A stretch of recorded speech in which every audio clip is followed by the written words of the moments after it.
新年快乐！今天是2026年1月1号，新的一年刚开始。我想你的新年新希望清单上肯定有跟旅行有关的项目吧？新年快乐！我看了你传来的这一叠资料啊，哇，目标非常明确，全部都锁定在同一个地方——阳明山的平津街樱花。对啊，而且看起来不只是想去看看而已，是想要规划一趟完美的赏樱行程。正是如此，这些资料有摄影师的笔记，有当地居民的提醒，甚至还有植物观赏的记录，看得出来你真的很用心。没错，所以我们今天的任务就很清楚了，就是从这些有点杂乱的笔记跟文章里面，帮你提炼出一份终极行动指南。从樱花本身的故事，最精准的观赏时机，到怎么避开交通噩梦，拍出梦幻美照，我们一次帮你搞定。好啊，好的，我们来深入聊聊，到底该如何规划一趟完美的平津街赏樱之旅。我觉得这趟旅程的规划关键就在3个点：认识主角、掌握时机，还有选择路径。那我们第一个要了解的就是，你准备要去看的那个樱花，它本身其实就很有故事了。OK，那我们就从主角开始。我一直以为樱花就是樱花，但你的一份笔记特别圈出了寒樱这个名字，还注明了它是台湾原生种肥寒樱和日本山樱的混血儿，这有什么特别的吗？哎，这远不只是品种不同哦，这个混血的身份就给了它最独一无二的特质，也是平津街之所以这么迷人的核心秘密。它的颜色会随着花期变化。哦，它会变色。对，而且不是单纯的变深或变浅，而是一场层次非常分明的色彩表演。这点很有趣。你的资料里有一篇植物观赏笔记，好像有详细描述这个过程。是的，我们可以把它分成3个主要阶段。首先是初开期，这时候的花瓣是那种很清雅的淡粉白色。淡粉白色。对，从植物学角度来看，就是这时候花瓣里的花青素还没有大量沉淀，所以呈现出一种会长脱俗、很干净的感觉。哦，等等，所以这就解释了为什么有些照片里的平津街樱花看起来几乎是白的。没错，就是那个阶段。然后呢，接着进入第2阶段，也就是盛开期，花色会转变为我们最熟悉的那种很柔美的嫩粉色。啊，这就是大家印象中的样子了。叶的谢花期，那个花青素浓度会达到最高，颜色会再加深，变成浓郁的深红色，像是在用尽全力燃烧最后的生命力。哇，这就产生一个非常特别的景象了。因为同一棵树上的花开有先后，所以理论上我可以在同一时间、同一棵树上同时看到淡粉白、嫩粉跟深红色。你完全抓到重点了。这完全颠覆我的想象，我以为要看不同阶段得跑好几趟诶。对，这就是它层次感这么丰富的原因。你不需要分3次去，就能在一趟旅程中欣赏到它整个生命周期的色彩变化。有一份资料用了一个很美的比喻，是什么？他说寒樱的颜色变化就像一场温柔的日出，由清晨的曙光白逐渐染上正午的娇羞粉，最后以落日余晖般的深红华丽谢幕。这个比喻太贴切了。不过，光是会变色，就能让平津街42巷这么有名吗？还有一个关键因素就是它的那个花量。花量？对，资料中提到，寒樱一个花苞里通常有3到4朵小花，而且花苞跟花苞之间的距离非常近，所以当它们在短时间内一起盛开时，那个密集度会形成一整片几乎不见枝桠的粉色云雾。啊，这就是传说中的粉红隧道的由来。没错，好，认识主角之后，最关键也最让人焦虑的问题来了：时机。如果时间没抓对，前面说的再美都没用。你的一份资料是气象预测报告，上面用红笔写着2026暖冬，这对我们的计划有什么影响？这个情报超级重要。暖冬意味着累积的低温时数会比较早达到樱花开花的门槛，所以根据这份物候预测报告的分析，2026年的花期会比往年平均提早大约1周。提早1周，这个一定要记下来，错过这个资讯很可能会扑个空。对，那具体的时间点呢？好的，综合所有资料，我们为你整理出了一份2026年的预测时间表。首先，初展期大概只有1到3成的花开，预计会落在1月15日到1月20日。所以如果我1月中去，看到的是比较稀疏淡雅的风景，对吧？完全正确，就是适合喜欢清静、想避开人潮的先行者。接着是盛开期，花开5到7成，预计是1月21日到1月27日。花色会转为嫩粉色，视觉上已经非常漂亮了。但如果你想要体验那种被粉红色隧道包围的震撼感，那就要锁定最重要的满开期。这就是我们要的黄金时段呢。是的，花开8成到全开，预计是1月28日到2月5日。著名的粉红隧道景观会在这个时候完全成型，每一张照片都会是明信片等级。哇，最后，从2月6日开始就会进入谢花期，这时候虽然花开始凋落，但你可以欣赏到另一种美感，也就是所谓的樱吹雪。OK，我懂了。所以对你来说，真正的黄金周就是1月底到2月初。形式里直接把这段时间框起来就对了，所有计划都应该围绕这个时间点来安排。没错。好，形式里圈好时间了，接下来是我个人最头痛的部分——交通。每次想到花季要上阳明山，我脑中就浮现塞车的噩梦。你的资料里有没有什么聪明的解决方案是啊？你提供的所有资料，从交通 App 的截图到旅游部落格，几乎都一致指向一个最佳方案：搭乘大众运输。其中303号公车被所有攻略列为首选， 303号公车而且有个关键字被重复提及：起点站。起点站，你的意思是不要在半路等车？没错，资料强烈建议你到捷运剑潭站去搭，因为那里是303公车的起点站，最容易有位子坐。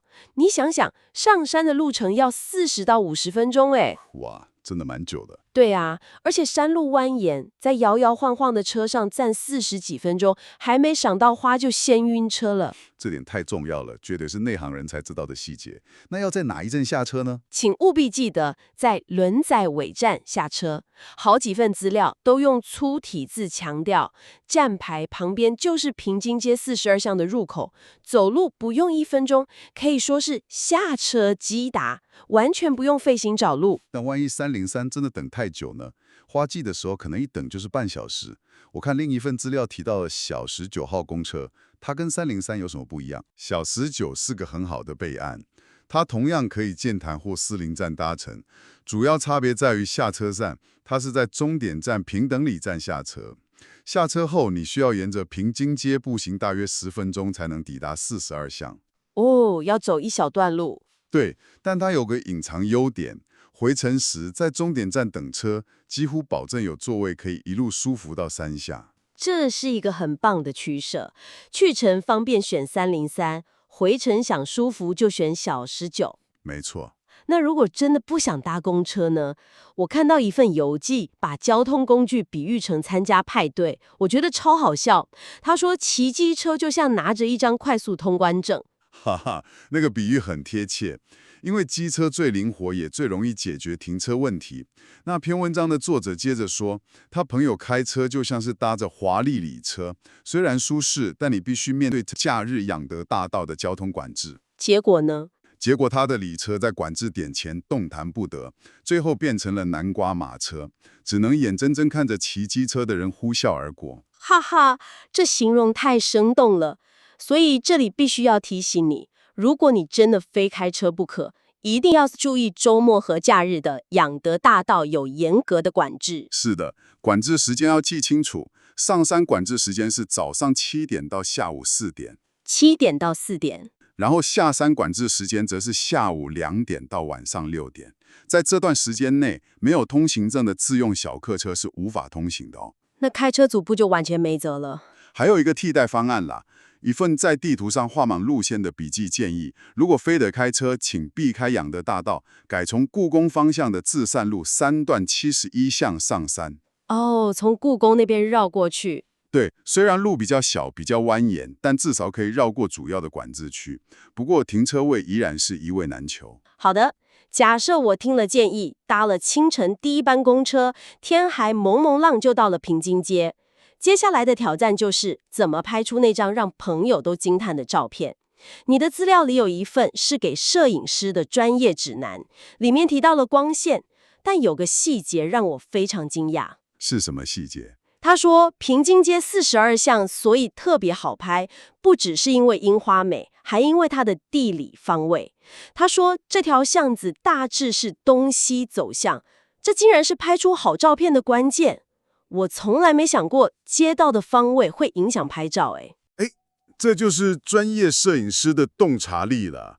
你想想看嘛，巷子是东西向，代表早晨的太阳会从巷子的一端用很低的斜角射进来。啊哈，这就创造了摄影中最宝贵的侧光或逆光。这会产生什么效果？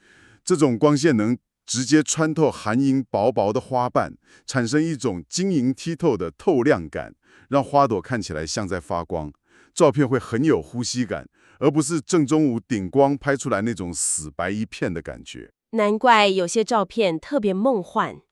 10点到09:30，而且我发现另一个重点，这个时间点的光线角度低，刚好能避开旁边民宅石墙在地面上造成的杂乱阴影，让整个画面更干净。完全正确。所以这就带出一个规划上非常有趣的双赢局面。对摄影最好的清晨时段，同时也是人潮最少的时段。太棒了！不但能拥有最美的光线，还能避开摩肩擦踵的人群。就是这样。但阳明山天气多变，如果那天是阴天或起雾怎么办？照片是不是就毁了？正好相反，有一篇部落格文章专门讨论坏天气拍法。作者说，如果遇到阳明山常见的薄雾天气，虽然你拍不出阳光穿透的通透感，但千万别气馁。这种柔和的慢色光反而能提高樱花的色彩饱和度，让粉红色看起来更浓郁、更娇艳。所以说，晴天拍气氛，阴天拍颜色。可以这么说，阴天非常适合拍特写，你可以专注捕捉花瓣上的纹理，或是清晨凝结的露珠。如果真的遇到人潮，资料也提供了技巧，例如使用长焦镜头，像是70到200mm的焦段，可以帮助你压缩画面，裁切掉周围的游客，专注于花卉本身。那构图上有没有什么建议？有的，资料建议可以尝试低角度仰拍，就是蹲低身体，让镜头往上拍，可以利用路旁的石墙作为天然的引导线，一路延伸到天空，这样能拍出樱花压顶的壮阔感，非常有张力。好的，战术都拟定好了。在你出门前一刻，手机拿出来，有3件事一定要确认，这在你提供的所有资料里都有提到。是的，我们把它称为你的数位工具箱，出发前的最后检查。第一件事是即时花况，也就是情报侦查。樱花很任性，可能因为一波寒流或突然回暖就产生变化，所以出发前先上脸书搜寻阳明山花况分享这类的社团，或在 Instagram 上搜寻地标平津街42巷，看看其他游客当天分享的最新照片，确保你不是白跑一趟。没错。第二个工具是公车动态，强烈建议你下载像是台北等公车这类的 App。这个很重要。对，这样你可以及时查询303或小19公车现在开到哪里了，预计多久会到站。尤其是在山区，天气多变，能精准掌握公车时间，可以避免在寒风中久候。这绝对是必备的，可以大大降低不确定性。第三个，当然就是天气咯。是的，请查询中央气象署的网站，而且要精确到士林区的天气预报哦。要看士林区的。对，资料中有一段很有趣的描述，提到即使是在摄氏7度的低温，平津街依然人潮汹涌。这告诉我们2件事：第一，大家对樱花的热情是无惧寒冷的；第二，你的保暖衣物，像是暖暖包、帽子、围巾，一定要准备充足。好，我们来快速总结一下这次为你量身打造的攻略。你的目标是会变色的寒樱，最佳的时间点锁定在1月底到2月初的满开期。首选交通是从捷运剑潭站搭303公车到轮载尾站下车。而如果你想拍出最梦幻的照片，记得要在早上7点半到9点半之间抵达，利用那无可取代的晨光。对，如果我们把这件事拉到一个更大的格局来看，你会发现这不只是一趟赏花之旅。你收集的资料提到，平津街的寒樱是整个北台湾宣告春天来临的第一个信号弹。哦，第一个信号弹。所以你即将见证的不只是一条巷子的美景，而是一场短暂却灿烂的自然演化，是整个地区季节更迭的序曲。最后，我们想留给你一个思考题，等你亲自到现场时可以感受一下。这些资料非常详细地描述了樱花从淡白白到嫩粉红，再到深红色的视觉变化。但这引出了一个更有趣的问题：随着色彩的加深，那条巷子的氛围或感受是否也随之改变？这个问题很有意思，对不对？一条被淡雅粉白笼罩的巷子，给你的感觉和一条被浓郁深红点缀的巷子带给你的心境会不会有所不同？这或许是你在走上那条樱花步道时，一个除了拍照之外更值得细细品味的课题。